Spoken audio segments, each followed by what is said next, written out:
Imagine standing face to face with your enemy, a man responsible for thousands of deaths, a man who swore he would never surrender.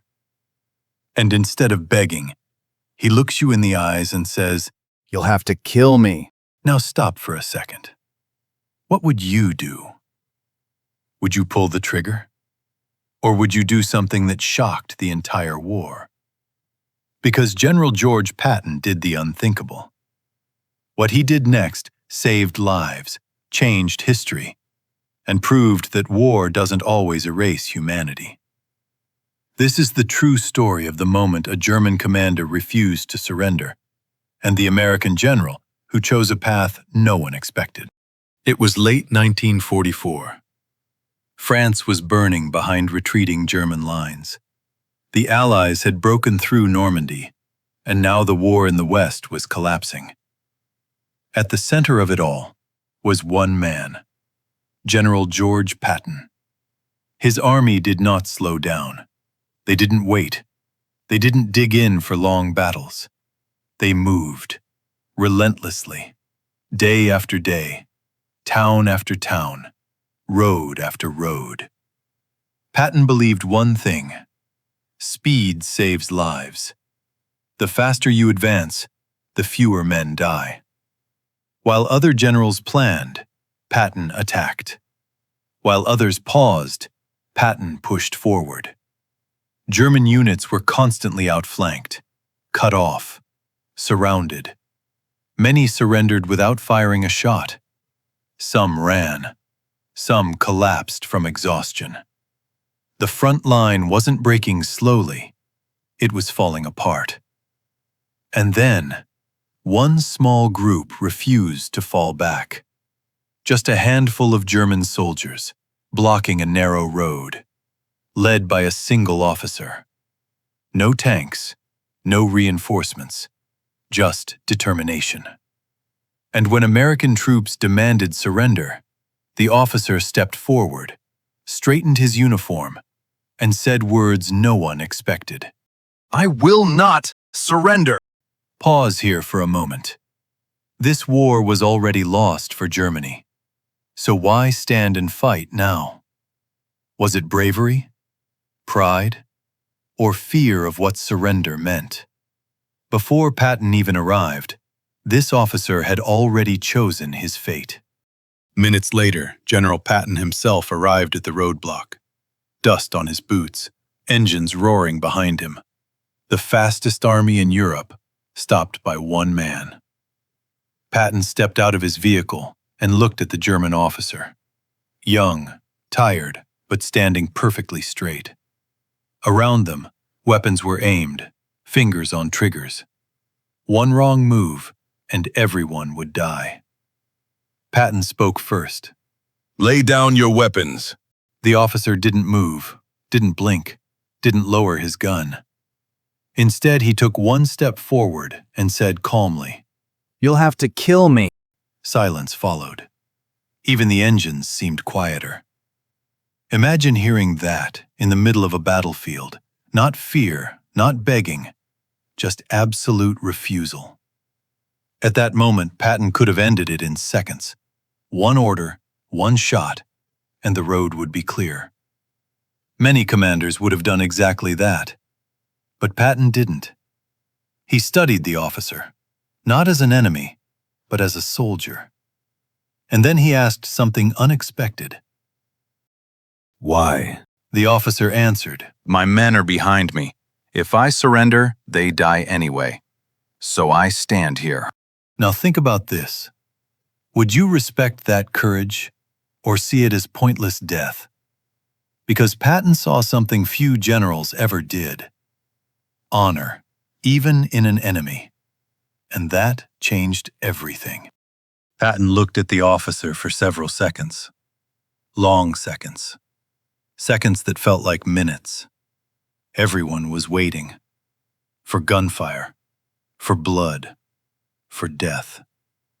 But instead, Patton slowly raised his hand, not to signal attack, but to stop it.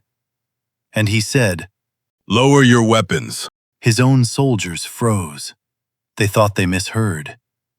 The German officer stared in disbelief.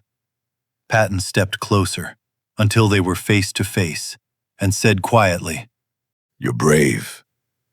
And brave men don't deserve to die like animals. Then he turned to his troops. Disarm them. No one shoots.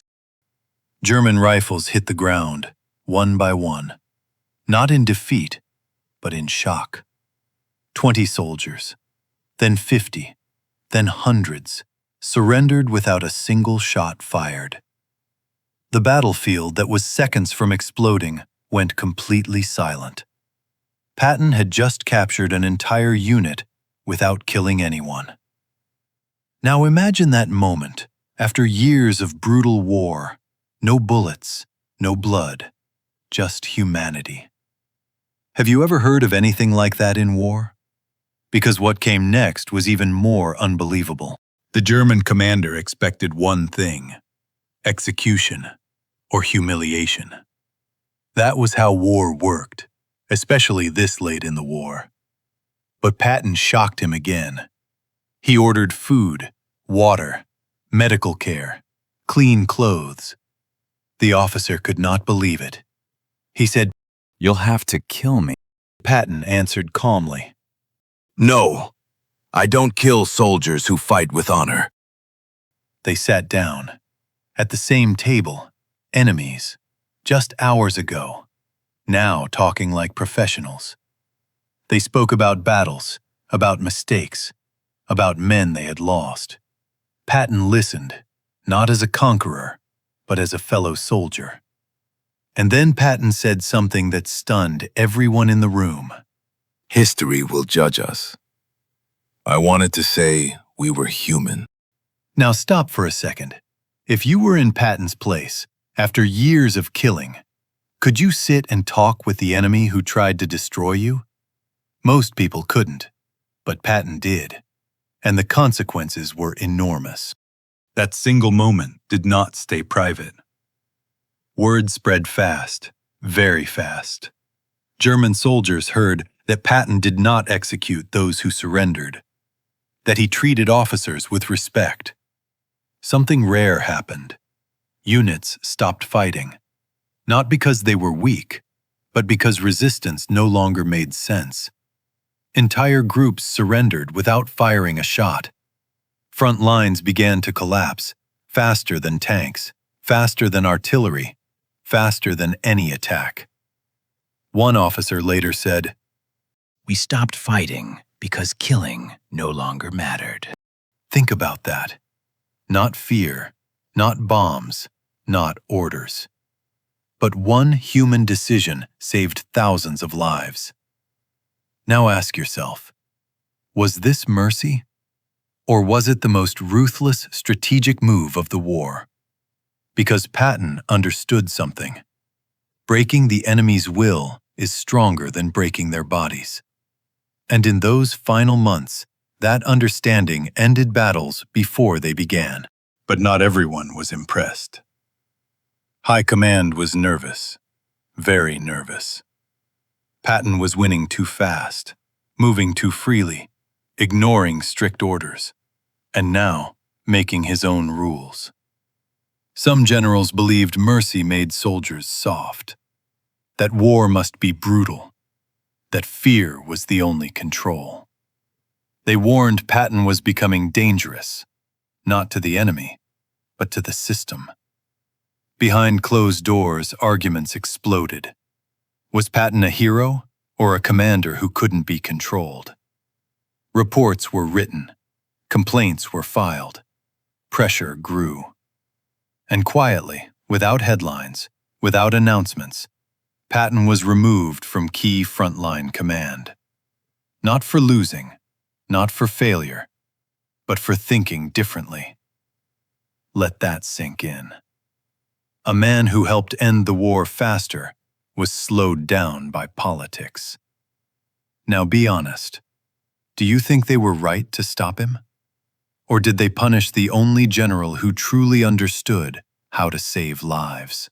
History is not made only by battles, not only by weapons, not only by victories. It is made by choices, moments, decisions that reveal who we truly are.